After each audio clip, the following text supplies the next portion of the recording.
Welcome. In this video I will tell you what to do if your iPhone 15 Pro is overheating.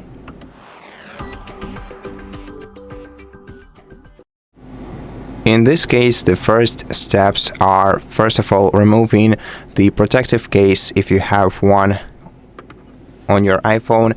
Then remove it and move to a better ventilated area.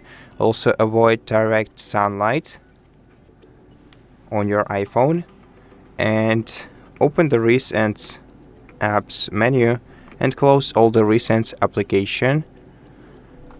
Besides, you can also disable 5G standalone if you don't need it. To do this, you have to go to settings, then open cellular, and here in cellular menu, if you have some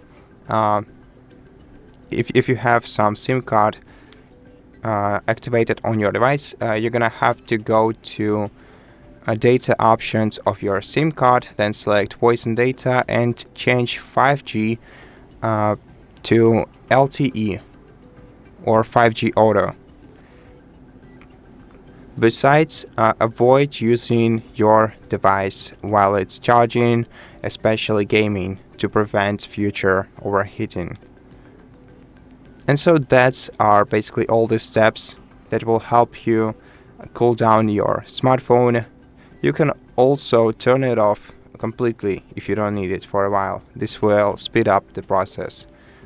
And that's it. Thank you for watching this video. If you liked it, please consider subscribing to our channel, leave us a like and a comment below, and I'll see you in the next one.